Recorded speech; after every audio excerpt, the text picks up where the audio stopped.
ترجمان پنجاب حکومت مسرت جمشید چیمہ اس وقت لاہور میں پریس کانفرنس کی ہیں. یہ آپ کو براہ راست لیے چلتے ہیں. کا جو ری بٹل ہے وہ آپ کو عوام دے گی، اور عوام نے ہر مشکل گھڑی کے اوپر یہ ثابت کیا ہے، چاہے آپ نے گھڑی کا شور مچایا یا جو بھی آپ نے جھوٹے قسم کا پروپیگنڈا کیا، اس کا منہ توڑ جواب آپ کو ملا ہے.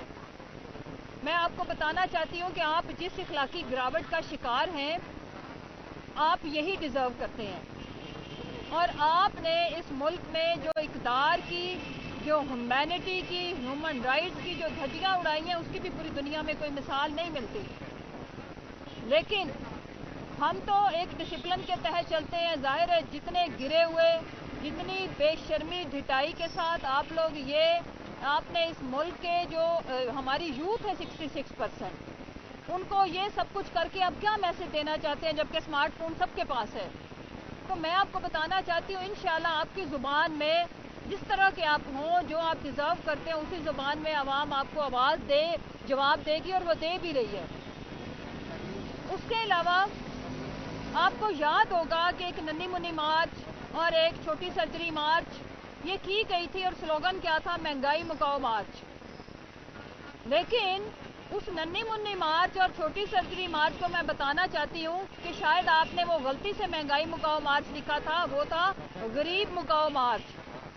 کیونکہ جتنی شدت کے ساتھ آپ تیزی کے ساتھ 8 ماہ کی جو آپ کی پرفارمنس ہے وہ یہ بتا رہی ہے کہ 2 کروڑ آپ لوگ خطے غربت سے نیچے لے گئے، 22 کروڑ لوگوں کا روزگار کھا گئے، اور اس کے علاوہ جو پاکستان کی اکانومی کا آپ نے حال کیا، آگے آنے والے ہفتے بتائیں گے. آپ لوگ عوام کی توجہ ہٹانے کے لیے حقیقی مسائل سے جو درپیش ہیں، اور امیزنگ بات یہ ہے کہ جو بندہ خود سفر کر رہا ہے، 22 کروڑ عوام یہ برداشت کر رہی ہے، صرف پی ٹی آئی والے برداشت نہیں کر رہے. آپ ان کی توجہ ہٹانے کے لیے یہ جو مارکیٹ میں آپ کو چاہیے کہ آپ ایک ویڈیو سینٹر کھول لو، اور پھر آپ بڑا اچھا منافع کما سکتے ہیں. شرم آنی چاہیے. عوام خود آپ کے جتنے بھی اقدامات ہیں، وہ مہنگائی کا ہو، وہ لا لیسنس کا ہو، وہ ہیومن رائٹس کا ہو، عوام ڈائریکٹ متاثرین ہیں. آپ کی یہ جو چھوٹی چھوٹی پھلجھڑیاں ہیں، عوام کی توجہ اس سے ہٹا نہیں سکتی.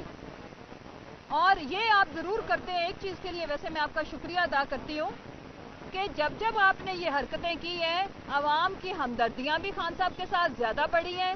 اللہ تعالیٰ نے انہیں عزت میں بھی ان کی مزید اضافہ کیا ہے، اور آپ کی قسمت میں ضلالت آئی ہے، کیونکہ جس کے لیے آپ یہ جھوٹا پروپیگنڈا کرتے ہو، لوگ اس کے ساتھ جڑتے ہیں، اس کو ڈیفینڈ کرتے ہیں، اور کرنے والے کے اوپر ہزار لعنت بھیجتے ہیں. اور آپ کے کردار کے اوپر، آپ کے خاندانی تربیت کے اوپر، آپ کے بلڈ کے اوپر لوگ جس طرح سے جتنی گالیاں دیتے ہیں، لیکن ہمت ہے بھائی کہ اتنے جوتے کھانے کے بعد، اتنی ضلالت کے بعد آپ لوگ پھر. اور ایک اور انٹرسٹنگ چیز بتاؤں، چھوٹی سی پھلجھڑی، پھر اس کے بعد پھر جب کوئی بیچ میں سیاسی طور پر تھوڑا سا گیپ آتا ہے، پھر جب کوئی میجر فیصلے ہم نے لینے ہوتے ہیں، تو میں آپ کو بتانا چاہتی ہوں کہ آپ کا یہ کاروبار بھی ٹھپ ہو چکا ہے.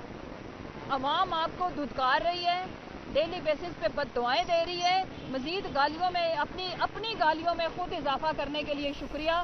پاکستان کی عوام